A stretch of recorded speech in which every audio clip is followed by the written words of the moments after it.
ಗೀಡಿಯನ್ಗೆ ಹೇಳ್ತಾನೆ, ನೀನು ಹೋಗು, ಅವರನ್ನ ಬಿಡುಗಡೆಗೊಳಿಸು. ಹಲವಾರು ಸಲ ನಾವು ಕೂಡ ಹಾಗೆ ಮಾಡ್ತೇವೆ ಅಲ್ವಾ? ನಾವಿರೋ ಪರಿಸ್ಥಿತಿಯನ್ನು ದೂಷಿಸ್ತೇವೆ. ನಾವ್ಯಾಕೆ ಬಡವರಾಗಿದ್ದೇವೆ, ನಾವ್ಯಾಕೆ ಓದ್ತಾ ಇಲ್ಲ, ಯಾಕೆ ಅಲ್ಲಿ ಗಲೀಜಿದೆ, ಯಾಕೆ ಹಾಗೆ, ಯಾಕೆ ಹೀಗೆ.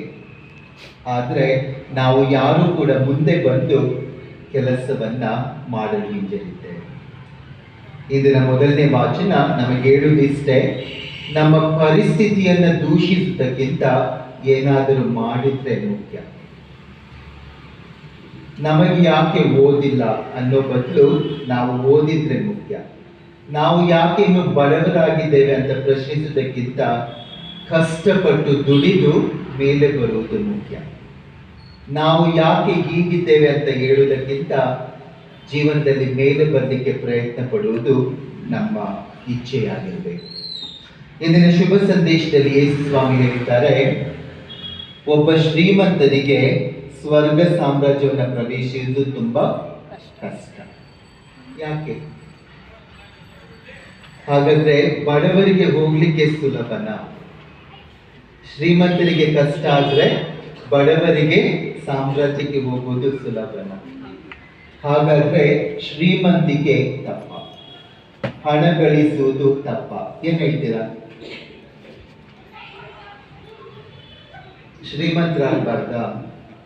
ಹಳೆ ಒಡಂಬಡಿಕೆಯಲ್ಲಿ ನಾವು ನೋಡ್ತೇವೆ, ಯಾರೆಲ್ಲ ದೇವರಿಗೆ ಮೆಚ್ಚುಗೆಯಾಗುವಂತೆ ಜೀವಿಸಿದ್ರು ಅವರನ್ನ ದೇವರು ಆಶೀರ್ವದಿಸಿದ್ರು.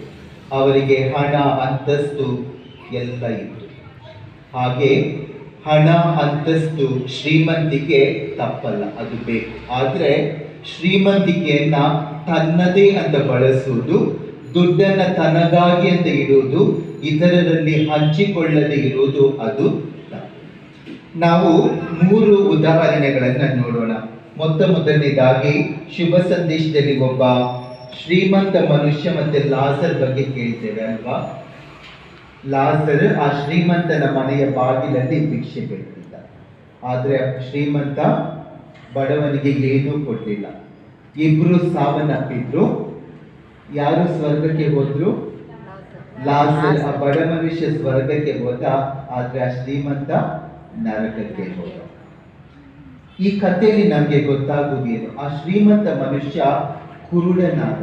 ತನ್ನ ಶ್ರೀಮಂತಿಕೆಯಿಂದ ಇತರರ ಕಷ್ಟಗಳನ್ನು ನೋಡ್ಲಿಕ್ಕೆ ಆತ ಕುರುಡನಾಗಿದ್ದ.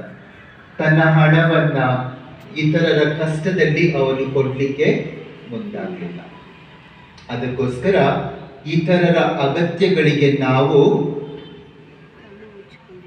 ಬ್ಲೈಂಡ್ನೆಸ್ ಅಲ್ವಾ, ಕುರುಡರಾಗುವುದು, ಅದು. ಎರಡನೇದಾಗಿ ನಾವು ಒಬ್ಬ ಶ್ರೀಮಂತ ಮನುಷ್ಯನ ಒಂದು ಸಾಮರ್ಥ್ಯನ ಕೇಳ್ತೇವೆ. ಆ ಮನುಷ್ಯ ಆ ವರ್ಷ ಅವನಿಗೆ ತುಂಬಾ ಫಸಲಾಗಿತ್ತು, ಅದನ್ನ ಹೇಗೆ ಕೂಡಿಡುವುದು ಅಂತ ಯೋಚನೆ ಮಾಡ್ತಾ ಇದ್ದ. ಆತ ಶ್ರೀಮಂತಿಕೆಗಾಗಿ ದೇವರಿಗೆ ಕೃತಜ್ಞತೆ ಕೊಡಲಿಲ್ಲ, ಥ್ಯಾಂಕ್ ಯು ಹೇಳಿಲ್ಲ, ಹಾಗೆ ಇದ್ದದನ್ನ ಬೇರೆಯವರಲ್ಲಿ ಹಂಚಿಕೊಳ್ಳಿಲ್ಲ. ಯಾವಾಗ ನಾವು ದೇವರನ್ನ ಮರೆತು ಹೋಗ್ತೇವೋ, ದುಡ್ಡು ನನ್ನದೇ ಅಂತ ಭಾವಿಸ್ತೇವೋ, ಅದು ತಪ್ಪು.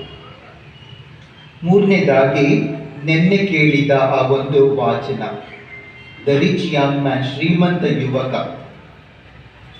ಆತ ಯೇಸುನಲ್ಲಿ ಬಂದು ಕೇಳ್ತಾನೆ, ಸ್ವರ್ಗ ಸಾಮ್ರಾಜ್ಯ ಪ್ರವೇಶಿಸ್ಲಿಕ್ಕೆ ನಾನು ಏನು ಮಾಡಬೇಕು? ಆಗ ಯೇಸು ಹೇಳ್ತಾರೆ, ನಿನ್ನ ಹತ್ರ ಇರೋದನ್ನ ಎಲ್ಲ ದಾನ ಮಾಡಿ, ಎಲ್ಲ ಮಾರಿ ನಮ್ಮ ಹತ್ರ ಬಡವರಿಗೆ ದಾನ ಮಾಡು. ಅವನು ಖುಷಿ ಪಟ್ನ?